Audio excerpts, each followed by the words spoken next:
तो अभी मैं चला रहा हूँ रॉयल इनफील्ड की शॉटगन 650 और क्या है इस बाइक की खासियत और क्या इसमें कुछ कमियां अभी भी रह गई हैं, इस वीडियो में अभी हम वही बात करेंगे। काफ़ी देर से मैं इस बाइक को चला रहा हूँ और काफ़ी एक्सपीरियंस कर लिया है। अब करते हैं इसका एक छोटा सा वॉक अराउंड और फिर ड्राइव रिव्यू भी करेंगे और एंड में एक कंक्लूजन के साथ आपको बताऊँगा कि ये बाइक क्यों अलग है सुपर मेटियोर 650 से और बाकी रॉयल इनफील्ड की बाइक से। आइए इस वीडियो को शुरू करते हैं।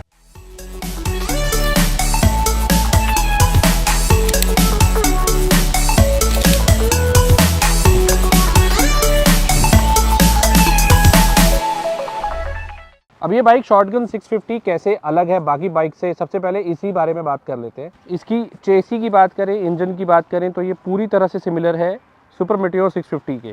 सुपर मेटियोर 650 जो आती है बाइक वो क्रूज़र बाइक है रॉयल इनफील्ड से आने वाली, और अगर जो लोग बाइक में इंटरेस्ट रखते हैं उन सबको आइडिया होगा कि वो एक काफ़ी अच्छी सेलिंग बाइक है रॉयल इनफील्ड की। आज की डेट में जो लोग क्रूज़र बाइक्स पसंद करते हैं वो उस बाइक की तरफ जरूर जाते हैं, लेकिन ये कहीं ना कहीं जो है किस सेगमेंट में फिल होती है वो रॉयल इनफील्ड ने कहीं क्लियर नहीं किया है। यानी कि या क्या ये एक क्रूज़र बाइक है, क्या एक डर्ट बाइक है, ये क्या ये एक कैफ़े रेसर बाइक है, नहीं, उन्होंने कहीं भी क्लियर नहीं किया है। और ये कहीं ना कहीं हर एक सेगमेंट के बीच में कहीं लाई करती है, लैंड करती है। एग्जैक्टली किसी पर्टिकुलर सेगमेंट में तो लाई नहीं करती है। इस बाइक को सबसे पहले देखा था मोटोवर्स के इवेंट में, जहाँ पर उन्होंने इस बाइक को शोकेस किया था और वो बहुत लिमिटेड एडिशन था, अजीब से कलर के साथ था, ब्लू कलर के साथ। और उस बाइक की वहाँ पर लोगों ने इतनी ज़्यादा उसकी सराहना की, इतनी ज़्यादा अप्रिशिएशन किया उसको कि रॉयल इनफील्ड को उसी बाइक जो उन्होंने एक बेसिकली प्रोटोटाइप वहाँ पे लॉन्च किया था, उस बाइक को उन्होंने फिर सोचा कि मार्केट में लॉन्च किया जाए। और वही ये वाला वर्जन उसी लिमिटेड एडिशन का ही वर्जन, एक्चुअल प्रोडक्शन वर्जन है। और इस बाइक की सबसे पहले डिज़ाइनिंग की अगर हम बात कर लें, ओवरऑल टेक्निकल स्पेसिफिकेशंस के अलावा, तो इसकी डिज़ाइनिंग अगर हम देखें तो चेसी और इंजन जो है पूरी तरह से उसके सिमिलर है। बाकी डिज़ाइन जो है वो पूरा नया कर दिया गया है, ऑल टुगेदर पूरी तरह से बहुत ज़्यादा जो है चेंजेस उसमें किए गए हैं चेसी और इंजन के अलावा। तो जैसे कि अगर हम फ्रंट लाइट की बात करें तो ये लाइट आपको सर्कल ज़रूर मिलेगी, लेकिन जो ओवरऑल डिज़ाइन आपको यहाँ देखने को मिलेगा ये एक बिल्कुल डेफिनेटली जो है एक न्यू डिज़ाइन यहाँ पर है। नीचे यहाँ पर जो मडगार्ड है वो भी आपको मेटल में मिलेगा। अपसाइड डाउन फोक्स आपको यहाँ पर मिलते हैं, जिनका ट्रैवल जो है सस्पेंशन का 120 mm है। बड़े डिस्क ब्रेक्स मिलते हैं। हर जगह आपको मेटल मिलेगा, प्लास्टिक या फाइबर आपको बहुत ही कम देखने को मिलेगा, इनफैक्ट ना के बराबर मिलेगा। ज़बरदस्त वेट के साथ आती है, वही सेम वेट है 240 किलोग्राम के आसपास जो सुपर मेटियोर 650 का है। 1 kg सिर्फ कम किया गया है। सैडल हाइट जो है वो थोड़ी सी बढ़ाई गई है, 795 mm की गई है। जो उसकी सैडल हाइट है वो 745-750 mm के आसपास रहती है। बॉबर शेप, जो उनको बॉबर स्टाइल जो बाइक्स पसंद आती है सिंगल सीटर में, वो इस बाइक की तरफ जा सकते हैं, वो इस बाइक को पसंद करेंगे।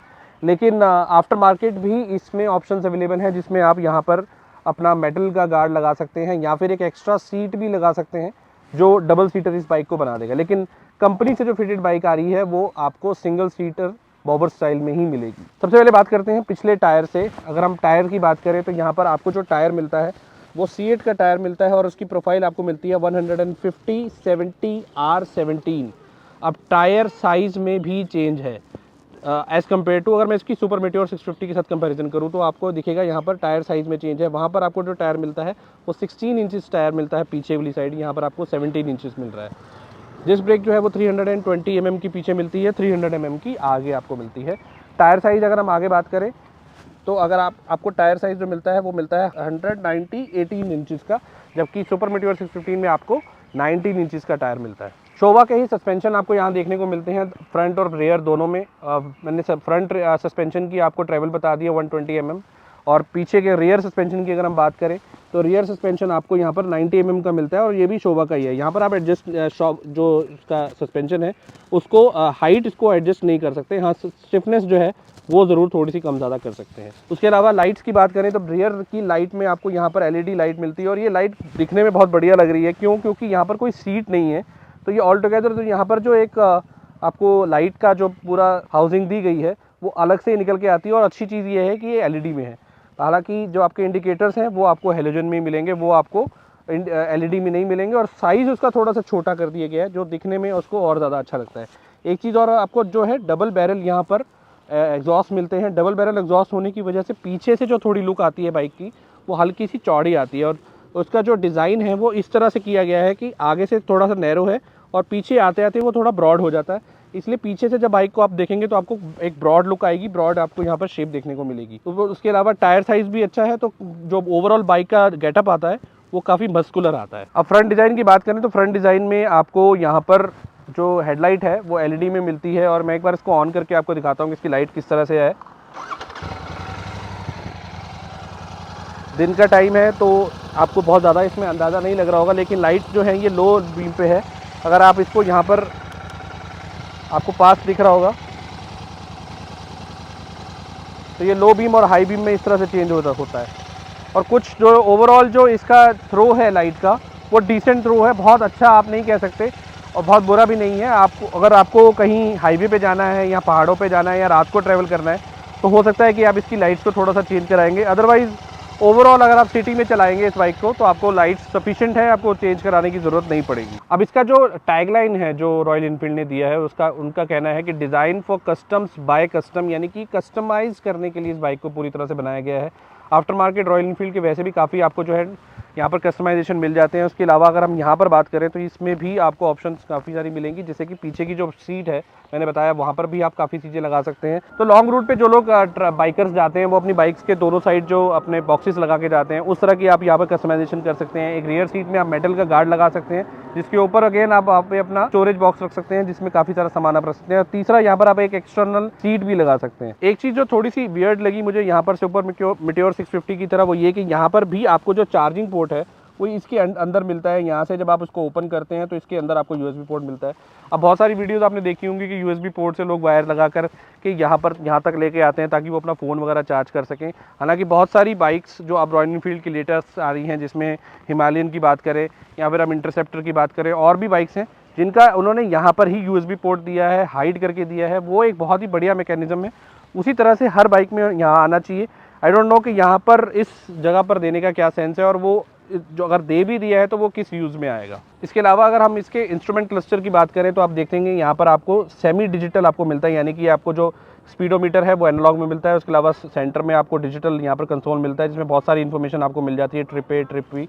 यहाँ से जब आप बटन इसको प्रेस करते हैं तो आप यहाँ पर सारी इन्फॉर्मेशन आपको यहाँ आती रहेगी कि कौन से मोड में है, कौन सा गियर शिफ्ट इंडिकेटर वगैरह सब आपको यहाँ पर देखने को मिल जाता है। ओडोमीटर वगैरह, फ्यूल गॉज भी है कि यहाँ पे कितना फ्यूल अभी पेंडिंग है। और राइट साइड में आपको यहाँ पर ट्रिपिंग मीटर मिलता है जो बेसिकली आपको गूगल मैप से कनेक्ट होकर के आपको नेविगेशन में हेल्प करता है। और ये हमने सुपर मेटियोर 650 में भी बताया था कि ये काफ़ी अच्छा वर्क करता है। इसके लिए आपको एक रॉयल एनफील्ड की ऐप अपने फ़ोन में डालनी होती है और उसके बाद जो है वो वहाँ से आपको टर्न बाय टर्न नेविगेशन बताता जाता है।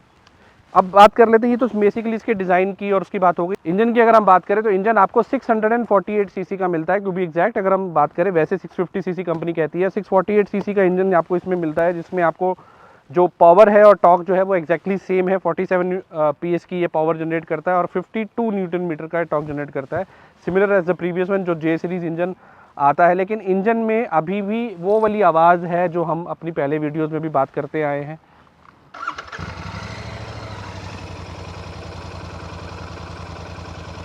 एक हल्की सी किच जो आवाज़ रहती है खड़े उसमें, जब आप इसको बाइक को चलाते हैं तो आपको बहुत ज़्यादा आवाज़ को आप नहीं पकड़ पाएंगे, लेकिन जब बाइक खड़ी रहती है तो एक अलग सी साउंड आपको जो है वो आपके इस जो बाकी की बाइक्स में भी आपको मिलती है उसी तरह से आपको इस बाइक में भी वो सुनने को मिलेगी। हालांकि इंजन सेम है, कोई ज़्यादा डिफरेंस नहीं है। ट्यूनिंग वगैरह काफ़ी बेटर है। ये बाइक को जब आप 80-100 के आसपास लेके जाते हैं तो वाइब्रेशंस आपको उतनी नहीं मिलती है जैसे पहले बाइक्स में आती थी।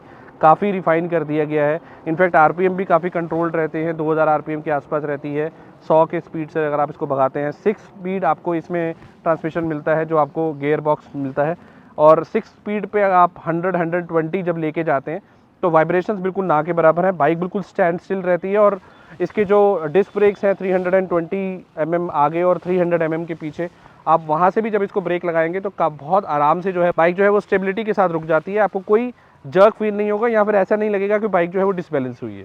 दूसरा जो इंस्ट्रूमेंट क्लस्टर की मैं बात कर रहा था वहाँ पर आपको यहाँ पर सेमी डिजिटल मिलता है, उसको भी हिमालयन की तरह फुल डिजिटल क्लस्टर दे देना चाहिए था। अब आपकी जो रीसेंट बाइक थी हिमालयन, जो रीसेंट वर्जन था उसमें आपने फुल डिजिटल क्लस्टर दिया था, यहाँ पर भी आपको वही देना चाहिए था। बट इसको कहीं ना कहीं थोड़ा सा डिफरेंट बनाने के लिए अगेन वही वाला मीटर यूज़ किया गया जो सुपर मीटियोर 650 में आपको आता है। टैंक की बात कर ले तो टैंक आपको 13.8 लीटर का टैंक मिलता है और एवरेज जो माइलेज कंपनी क्लेम करती है वो तकरीबन 22 के आसपास करती है। हम इस बाइक की अगर बात करें अगर इसको आप सिटी में चला रहे हैं और मिक्स आप हाईवे पे चला रहे हैं तो 17-18 के आसपास की या मैक्सिमम आपको 20 के आसपास की एवरेज जो है वो मिल जाएगी अगर आप इसको with in the speed limits चलाते हैं और हाईवे पे चलाते हैं और सिटी के साथ मिक्स में चलाते हैं। अदरवाइज 17-18 तो कहीं नहीं गई।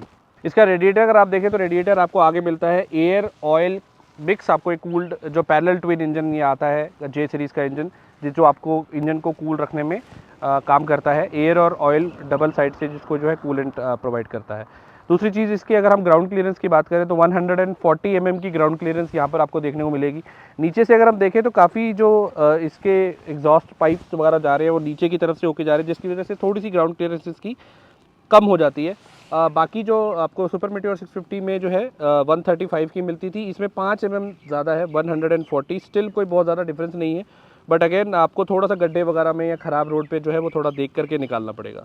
कर्व वेट की बात करें तो कर्व वेट मैंने आपको बता दिया था कि नियरली इक्वल है उसी बाइक के। 240 kg का कर्व वेट है जो अच्छी खासी भारी आपको ये बाइक फील होगी। अगर आप इसको ऊपर बैठ करके आपको स्लाइड करना चाहते हैं यानी कि आप बाइक को आगे या पीछे करना चाहते हैं तो सोचिएगा भी मत, क्योंकि आप नहीं कर पाएंगे। लेकिन हाँ, जब आप इस बाइक को चला रहे होते हैं उस टाइम पे आपको कहीं भी ये फील नहीं होगा कि ये 240 kg की बाइक है। बहुत ही बढ़िया चलती है और अपने सेंटर ऑफ ग्रेविटी मेंटेन करके रखती है, जिसकी वजह से आप इजीली इसको पिकअप को जो फील करेंगे और बहुत ही जल्दी ये 80 to 100 की स्पीड पे पहुंच जाती है। तो अब ज़्यादा इसको देरी ना करते हुए इसको अब ड्राइव पे चलते हैं, टेस्ट ड्राइव करते हैं इसकी। इसमें बताता हूँ कि बाइक किस तरह से चलती है और फाइनल फिर कंक्लूजन पे आएंगे कि इस बाइक को लेना चाहिए कि नहीं लेना चाहिए। तो यहाँ हम लोग निकल गए हैं शॉटगन 650 की ड्राइव पे। सबसे पहली चीज़ जो आपको बाइक पे बैठते ही फील होगी वो है इसका स्टांस। इसका जो पोस्चर है वो काफ़ी स्ट्रेट है एज़ कम्पेयर टू इंटरसेप्टर 650 के। हालांकि सुपर मीटियोर 650 जो है वो एक क्रूज़र बाइक है, उसमें पोजीशनिंग आपकी और ज़्यादा जो है क्रूज़र वाली रहती है और कंफर्टेबल रहती है। तो इस वजह से आप जब उसको ड्राइव करते हैं तो और अच्छी पोजीशन में रहते हैं। लेकिन इंटरसेप्टर की 650 की बात करें तो मुझे इंटरसेप्टर 650 की जो स्पेसिफिकली स्टांस है, जो पोजीशनिंग है, वो इतनी खास नहीं लगी थी और उसी वजह से मुझे सुपर मीटियोर 650 ज़्यादा बढ़िया लगी थी। लेकिन अगर हम इसकी बात करें तो ये सुपर मीटियोर 650 और इंटरसेप्टर 650 के बीच में पड़ती है। पोजीशनिंग आप देख सकते हैं कि काफ़ी स्ट्रेट है और मुझे बहुत ज़्यादा बेंड नहीं होना पड़ा है। इसके जो हैंडल बार है, हैंडल बार बहुत ज़्यादा लॉन्ग भी नहीं है और बहुत ज़्यादा शॉर्ट भी नहीं है, जिसकी वजह से इस बाइक की जो हैंडलिंग है वो और ज़्यादा बढ़िया हो जाती है और ज़्यादा अच्छी हो जाती है। अभी मैं थोड़ा सा इसको रेव करके दिखाता हूँ आपको कि इंजन को जब आप थोड़ी सी हाई स्पीड पे लेके जाते हैं तो किस तरह का साउंड आता है।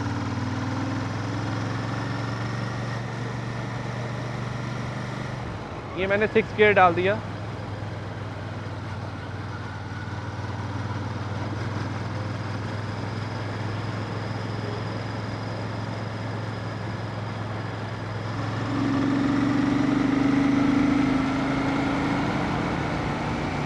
ये देख सकते हैं आपके कितनी जल्दी ये 80 की स्पीड पकड़ लेती है, 80-100 की स्पीड पे चली जाती है।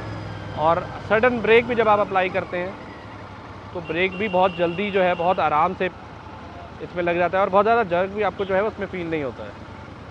अब यहाँ पर एक काम करते हैं, मैं इस बाइक को बिल्कुल एक जगह रोक लेता हूँ। तीसरे गियर में मैं इसको विदाउट एक्सेलरेशन उठाना चाह रहा हूँ और आप देख सकते हैं कि तीसरे गियर में ये विदाउट एक्सेलरेशन उठ गई है। Good, very good. अब यहाँ पर जैसे जैसे ये स्पीड पकड़ती जाएगी वैसे इसकी जो वाइब्रेशन है वो कम होती जाएगी। तीसरे गियर पे है, ठीक है। अब इसको फिर से रोक लेते हैं एक जगह पे। ये मैंने न्यूट्रल कर दिया इसको, ठीक है। अब मैं इसको डालता हूँ तीसरे गियर पे। पिछली बार स्टार्ट की थी, अब चौथे गियर से स्टार्ट करते हैं।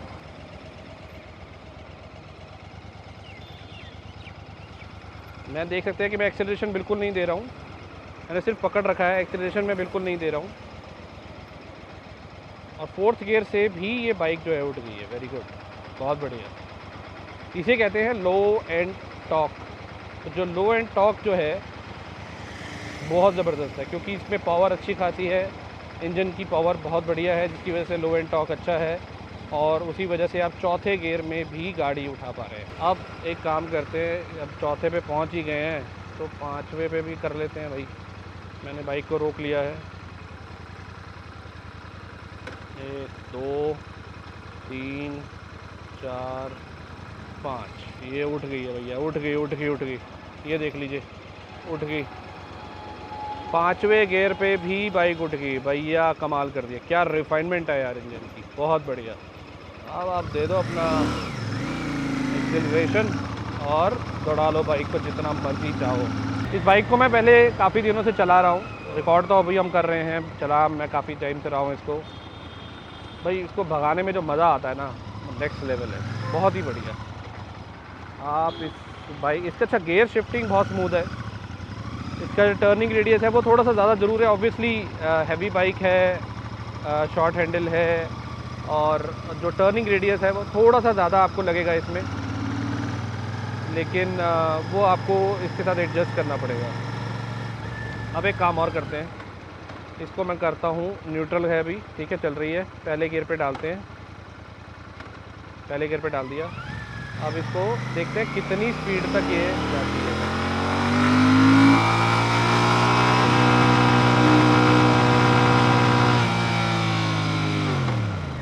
साठ की स्पीड, 60 की स्पीड पर ये मैक्सिमम गई पहले गियर में, पहले गियर में, ठीक है जी। अब इसको ग्रीन लाइट हो गई, निकलते हैं। अब ये दूसरे गियर में कितनी स्पीड पकड़ लेती है।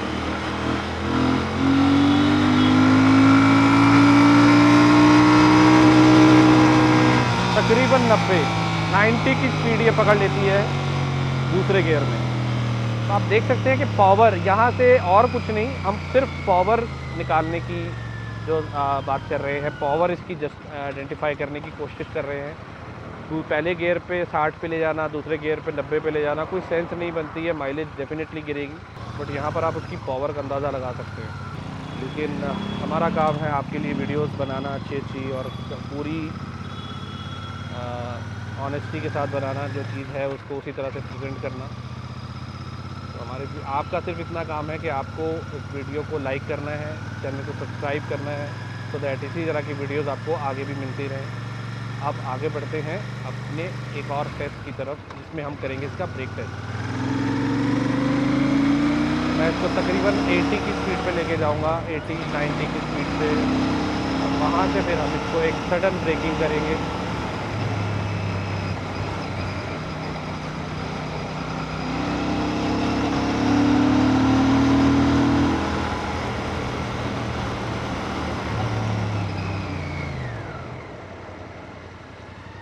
माय गॉड, 80 की स्पीड से 90 की स्पीड से ये इतना इजीली मक्खन की तरह ब्रेक मार देता है, जैसे कि आप 30-40 की स्पीड पे हो। और मैन्यूवरिंग देखिए आप, मैन्यूवरिंग देखिए कितनी शानदार मैन्यूवरिंग है, मज़ा ही आ जाता है भाई गॉड, बहुत बढ़िया।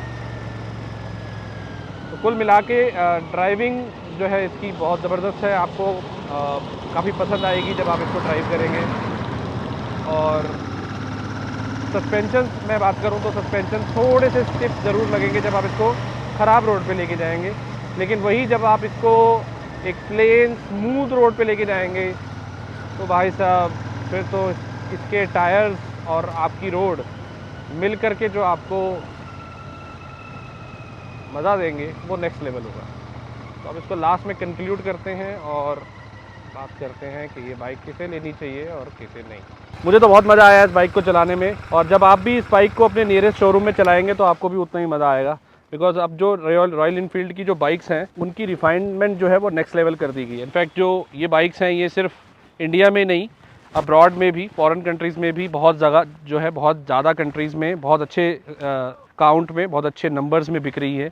इसी वजह से जो है रॉयल इनफील्ड का नाम अब उन बाइक्स में नहीं लिया जाता है जहां पर आप इसको सिर्फ एक लेगेसी से जोड़कर देख सकते हैं। मॉडर्न बाइक्स हैं, मॉडर्न इक्विप्ड बाइक्स हैं, जिसमें हर चीज़ आपको जो है वो अपडेटेड मिलती है, और इनफैक्ट रिफाइनमेंट जो है वो इंजन की वो नेक्स्ट लेवल है। और ये सिर्फ मैं नहीं, फ़ॉरेन जो यूट्यूबर्स भी हैं जो बाइक को ड्राइव करते हैं, उन्होंने भी जब इस बाइक के ऊपर अपने व्यूज़ दिए हैं वो तो यही दिए हैं कि ये रॉयल इनफील्ड ने अपनी रिफाइनमेंट पर नेक्स्ट लेवल काम किया है। तो उसके लिए पूरे मार्क्स आपको मिलते हैं। कुछ चीज़ें ऐसी हैं जिनमें थोड़ा सा जो है अभी भी ज़रूरत है। इंजन में रिफाइनमेंट बहुत अच्छी है, लेकिन एक आवाज़ जो मैंने आपको बताई वो अभी भी आती है और उस पर काम करना ज़रूरी है। और हम हर बार जब उस बाइक का रिव्यू करते हैं, उस इंजन का रिव्यू करते हैं, तो उस पॉइंट को ज़रूर रेस करते हैं कि वो थोड़ी सी आवाज़ जो है वो जो है हट जानी चाहिए, वो एक अलग से निकल करके आती है। उसके अलावा बाइक में कोई कमी नहीं है। ऑल ओवर जो आप देखें width wise, height wise, in fact जो इसकी ओवरऑल लुक है, डिज़ाइन है, वो अगर आप देखें तो ज़बरदस्त है। किन लोगों को ये बाइक लेनी चाहिए? तो उन लोगों को बाइक लेनी चाहिए जो बेसिकली थोड़ी हट करके बाइक लेना चाहते हैं। प्रॉपर उनको क्रूज़र बाइक पसंद नहीं है, और इनफैक्ट जो कैफ़े रेसर बाइक्स भी जो रहती हैं जिनमें पोजीशनिंग जो रहती है वो उतनी एक्यूरेट नहीं रहती है, तो यहाँ पर आपको उसके बीच का एक और ऑप्शन मिल गया है। इस बाइक की ज़रूरत क्या थी?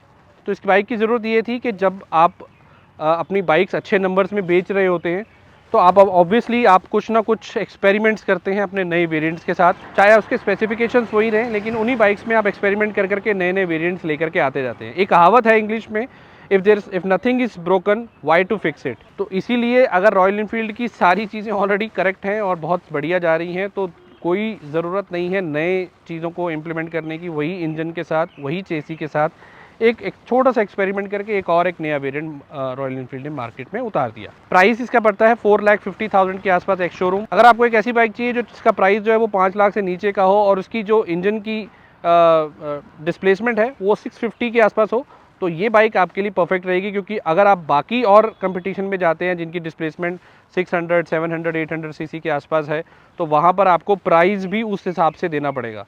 तो ये पॉकेट में भी आपकी काफ़ी अफोर्डेबल रहेगी, लुक वाइज भी काफ़ी अच्छी है, और इनफैक्ट आपको चलाने में भी बहुत मज़ा आएगा। तो कैसा लगा ये वीडियो हमें ज़रूर बताइए। चैनल पे अगर पहली बार आए हैं तो सब्सक्राइब कर लीजिए, बिकॉज हम बाइक से रिलेटेड, कार से रिलेटेड लेटेस्ट रिव्यूज़ और ओनरशिप रिव्यूज़ अपने चैनल पर लेके आते रहते हैं। मिलते हैं किसी और वीडियो में, तब तक के लिए goodbye and take care.